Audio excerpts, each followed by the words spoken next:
In this video, I'm going to show you how you can record your desktop audio in OBS, and I'll show you how you can test that it is actually working. So what you need to do once you're in OBS, right click, add a new scene, and then inside of this scene, you need to right click, add source, and if you're recording your desktop audio, you're going to be recording visually your desktop as well. So what I would do is go to display capture and choose a display. So I'm just going to go ahead and choose my monitor. We can then click OK. Now you might need to resize your monitor, so I can right click, I can go transform, and I can fit to screen.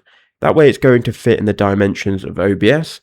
This is about recording desktop audio though, and you'll see on the audio mixer, we'll have two kind of audio inputs. We've got the desktop audio and the mic audio. I'm speaking now, so the mic audio is going up. Now, if you didn't want to use the mic audio, you can go ahead and mute this, and this way the mic audio won't be recorded and it will only be the desktop audio.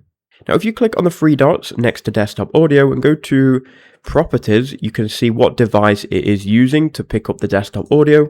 So you can change this to your headphones or whatever output device you use. Mine is set on default right now, and the default is my headphones. Now, you'll notice that the audio doesn't go up. We can test it by playing some audio. So if I go to the volume icon and I just click, you probably heard that noise. It was the Windows noise, but when that noise plays, you can see here the desktop audio levels go up, and if the audio levels go up, it means that it is picking up the desktop audio and it is working. An easier way is probably just to play some music, but I can't do that on YouTube. So with that in mind, with the desktop audio working, you can just go ahead and click start recording, and it will start recording a video like it would usually on OBS. The only thing that we've turned off though is going to be the mic audio here.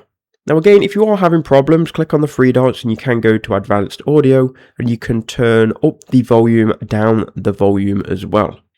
The thing that probably is going to be catching you out if it isn't working, you can go to properties and change it from default to your output device. So if you're using headphones, your headphones will be here, you can select it. So choose the output device that you actually listen to audio on, then click start recording, and you will then be recording your desktop with also any desktop audio.